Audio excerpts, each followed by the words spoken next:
The Man Who Lived Next Door to Himself by Frank Owen. I had not lived in the old house on Sheridan Square a week before I received a visit from my next-door neighbor, and at once my interest was aroused. His name was Aladina Visrain, and he was a full-blooded Persian from Sultanabad. Never have I met a man who was more learned and cultured than he. The Orient and the Occident had contributed their best to his knowledge. He was both a doctor of medicine and philosophy, an ardent devotee of research work of any kind. There was nothing about his appearance that would have caused comment as he passed along the street, unless one remarked on his finely molded, clear-cut features and the intense brilliance of his keen black eyes. He dressed simply, in dark clothes of American make, and the quietness of his manner gave him dignity and even charm. His voice was as distinct and clear as though he had studied elocution for years, yet so softly did he speak, the words seemed but the echo of a dream. "Since we are evidently to be neighbors for a considerable time," he said slowly, "I thought it would not be out of place for me to call and introduce myself. As a rule, when a man moves to a country town, all the neighbors visit him almost immediately. This is not the custom in the city. Yet how much more lonesome and cold is a great metropolis. To walk among crowds and to behold no familiar face is worse than to journey alone through the desert." At my urgent invitation, he seated himself in a great chair by the side of the open hearth, a companion one to mine, and together we talked about a miscellany of trifling things until an unearthly hour. It was, I thought, the beginning of a friendship which was to continue for many a long day. But if I had known that evening of how close that friendship was destined to be, my eyes would have bulged from their sockets in stark raving horror.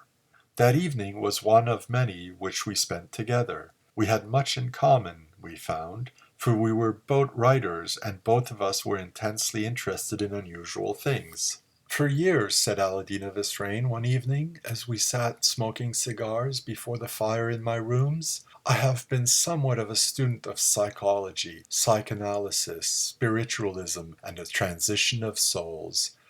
In our religions, we are all like children. The Christian scoffs at the yogi and the theosophist. The Buddhist and the Mohammedan look down on people of all other religions. Is it not amusing? Every man thinks his own belief is a true religion. The South Sea Islander worshipping the moon and the stars, the Siamese refusing to kill rattlesnakes and looking with awe at sacred tigers, the natives of India bowing before sick white elephants. Is not life a most interesting enigma? We imagine that we have advanced a great deal since the Stone Age, but have we actually progressed at all? Does not the recent European conflict prove that the caveman is still very much alive within us? The changes recorded have been solely in exterior things, such as dress and manners.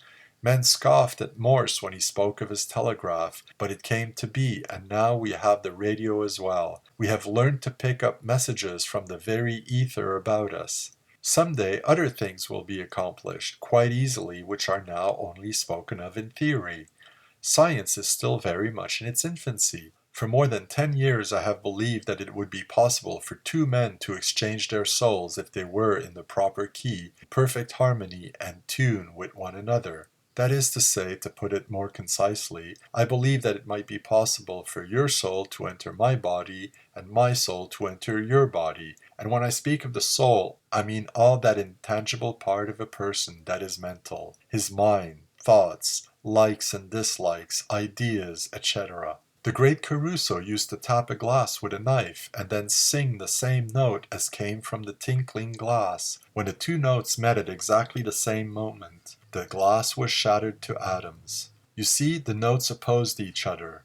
Now, if two natures or souls were in perfect harmony, without opposition of any kind, who knows what might be accomplished if the impulse of both were toward the same object? "I'm deeply interested in what you say," I told him. "It is a rather wild theory, but I am sufficient of a scientist never to laugh at anything. Only fools ridicule that which they do not understand." "I'm glad to hear you speak like that," he went on, "for had your manner been otherwise, I would have terminated the present conversation when I finished speaking a moment ago. However, since you are so obviously interested, I will proceed to acquaint you with my theory." As he spoke, he drew from his pocket a round crystal ball about 3 inches in diameter. It was so clear and polished that it shone in the fire glow like a great round diamond. "This thought sphere came from the East," he said slowly, "and there are many legendary tales connected with it. It is said that he who possesses it can have what he desires. Whether or not there is any truth in this, I cannot say, and yet you are my friend, our personalities are in harmony, and that is all I desire. If you are agreeable, we will attempt right now to materialize my theory." He did not wait for me to assent. He took my acquiescence for granted. He walked over and placed the ball in the center of a small teakwood table. Then he placed 2 chairs beside the table so that they were directly opposite each other. As he did so, he said, "Come, and who knows, perhaps it will be your good fortune to be a participant in one of the greatest discoveries of the age." He seated himself at the table. "Before you sit down," he directed, "switch off the lights, for a room in darkness, save for the glowing fire, is far more fitting for such an experiment as we are to attempt than one that is brilliantly lighted." After doing as he desired, plunging the room in semi-darkness, I sat down opposite him. "Now," he said slowly, "you must concentrate your whole mind on this experiment. Coué says that the imagination controls the will. Perhaps he is right. I never argue, but I think the imagination and the will both react on one another. We are desirous of exchanging souls, or perhaps I should say personalities, for the word soul, at best, is a rather ambiguous term suited mostly to the art of poets. You must let your gaze rest intently on the crystal ball. You must will to make the exchange, and you must let your imagination make you believe that the exchange has been effected. I will do the same thing, and if we can make our desires coincide perfectly at the exact moment through the medium of the crystal ball, what we desire will assuredly come to pass. It is written that a man can have what he wishes if he wants it sufficiently enough." He ceased speaking, and we both focused our gaze intently on the crystal ball. The room was in utter silence. It was in the back of the house, and so no discordant sound from the street shattered the solitude which was so intense it seemed to hang about the room in folds, and the far corner of the room seemed to be enveloped in curtains of velvet black. No object was discernible, except that queer little crystal globule which shimmered fantastically in the fire glow, seeming to scintillate with a dozen different prismatic colors. And now, as we sat staring at it, it suddenly commenced to glow with a strange blue light. All the other tones of color faded. Evidently the fire in the grate had burnt low, and only a bit of blue flame remained. And yet the color of the crystal ball increased steadily. The light intensified. It was almost blinding. It blurred my vision. Everything grew hazy as though I were enveloped in a fog. The silence was as cold as death. I seemed to be losing consciousness. Then, steadily, the crystal ball came back into focus again. My vision cleared. The blue flame had died out, and again the scintillating colors returned. It was a most odd experience, but odder still was the realization that I was gazing at the crystal ball from the other side of the table. It was as though I had changed my seat. With a cry of surprise, I jumped to my feet, for I knew that I had not moved since I had seated myself at the table.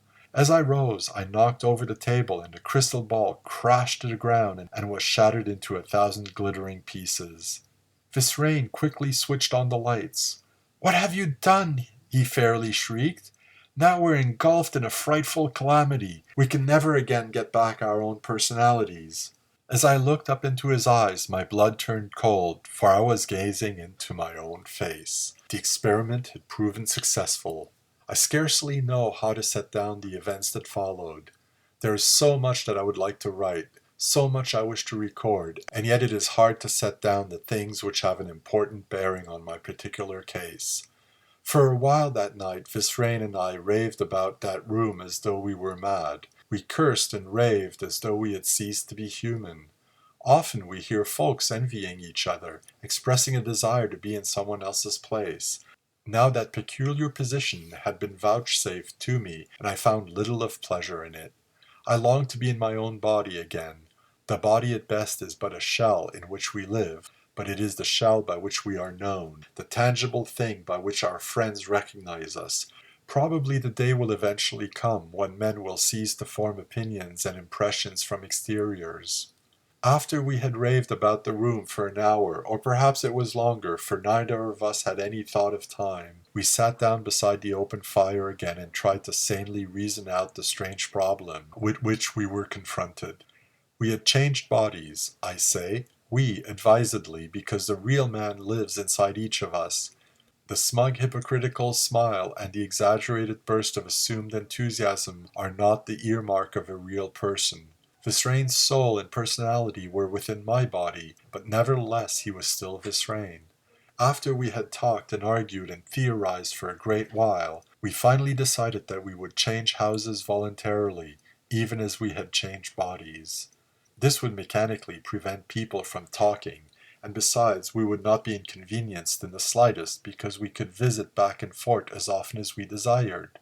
It was thus that I found myself in the peculiar position of living next door to myself.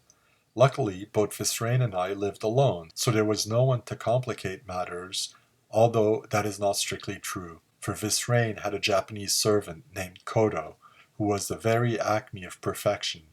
He seemed to anticipate his master's every want, and it was a source of keen enjoyment to be waited on by him. My nearest living relative dwelt in San Francisco, an aunt with whom I never corresponded.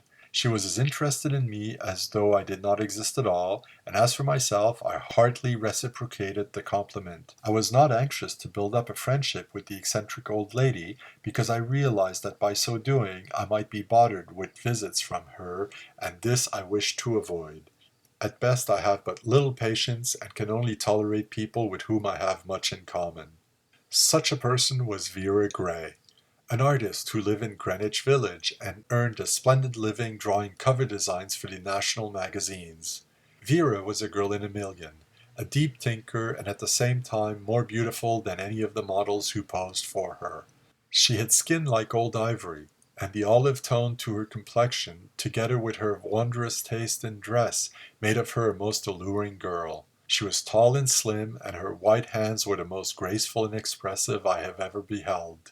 They made almost a symphony in loveliness. I suppose I am writing rather madly, and yet I assure you I am sane enough.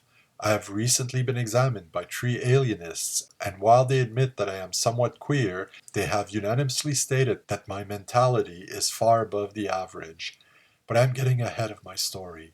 It is hard when writing a narrative of this sort to keep the sequence of events in their proper order. Although I hated to mention Vera Gray to Visrain, I knew that I had to do so, for if I had disappeared entirely, she would have immediately raised an alarm, and publicity more than anything else we desired to avoid. You must call on Vera Gray, I told Visrain, and I think it might be wise for me to accompany you. That will help to lessen the chance of you making a bad blunder. Talk very little and consult me whenever the opportunity presents itself. At this interview, we must be extremely careful. A few evenings later, we visited Vera Gray. Luck was with us, for there were several other persons in her apartment, and one young fellow in particular, Gordon Harris, wished to do all the talking. He went into ecstasies over Vera's paintings, and had something to say about every one she exhibited. Only once did she and I get an opportunity to converse together. "I'm delighted that you came tonight," she said sincerely, "because you interest me in a rather strange way.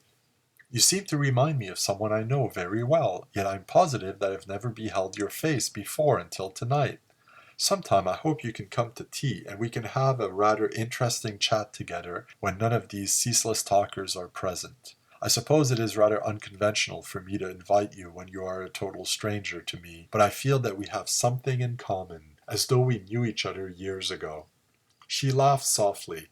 "Perhaps," she said, "the Theosophists are right, after all, and you and I were friends more than 10,000 years ago." I had no time to answer, for Gordon Harris came and claimed her attention, and I cannot say that I was sorry, for under the circumstances, to such a speech, what was there for me to say? As we walked home, another complication arose. Visrain confessed to me that he loved her. "She is the most adorably perfect girl I have ever known," he told me, "and I am the most miserable of men." No doubt as long as my personality is in your body, I could go in and win her. But I hate deception, and I wouldn't want to do anything that was unfair to you, for already I think I have caused you trouble enough. But despite his words to the contrary, Visrain did make love to Vera Gray, and she seemed to be far more attracted to him than she had ever been to me. I'm never unhappy when I am with you, she told him frankly, and no matter how trivial is the subject we discuss, I'm always interested. You used to bore me sometimes, but now all that is past. Visrain placed his arm around her. Something stronger than life, stronger than death is drawing us together, he breathed tensely. There is no use in either of us fighting against it. It is destiny. Allah wills that we should live united. He drew her unresisting to him. Promise me, he said, that you will marry me before summer comes. And in a fit of recklessness she promised. Late that night Visrain made known his perfidy to me. In all fairness to him, I must admit that he confessed everything quite openly. There is no use fighting against love, he cried. It is the most subtle poison known. Do you think I am happy? I am the most miserable man in all the world. First I robbed you of your body. Now I have robbed you of your love. Nowhere on earth is there so vile a thief as I. But I am poisoned by love. I cannot, I will not live without Vera Gray. Yet I am unworthy of her. He stormed and raged up and down the room like a caged beast. I said no word because I realized that none was needed. His own conscience was scourging his soul far worse than anything I could have said. I just sat as though carved of stone, watching the torment which he was suffering. His eyes glistened as though he were almost mad. He tore up and down the room as though he wished to escape from himself. But that is not strictly true. He was unhappy because he wished to escape from myself. It was my body which had caused him all his sorrow. Finally I rose from my chair. I think I will go to bed, I told him simply. He made no answer, and I left the room and walked back to the house next door. In 5 minutes I was in bed, but I could not sleep. I lay and tossed upon my pillow as though I were a victim of acute insomnia. And yet somehow, although I feigned weariness, I knew that I was really far from sleep. There seemed to be an ominous silence in the air, a calm such as might precede a deadly tropical storm. It seemed to me as though some dreadful calamity was imminent, but what that calamity was, I had not the faintest idea. My room was as dark as the inside of a coffin. I could not distinguish a thing because of the heavy curtains which were carefully drawn across the windows. The blackness was so intense that it seemed peopled with all sorts of wild wraiths and distorted forms. I knew the hallucinations were but the imaginings of my overwrought nerves, yet the great bulk of blackness seemed to bear down upon me as though it were a solid thing. I felt as though I were suffocating, as though I were engulfed alive in a pit of blackness. My forehead was cold with a dank sweat, my hands shook as though I were 100 years old. I switched on the electric lights and looked at my face, or rather, I should say, Visrain's face, in the mirror. It was ashen gray. Hastily I dressed. I seemed impelled onward by some great hidden force. When I had finished dressing, I crept cautiously down the stairs.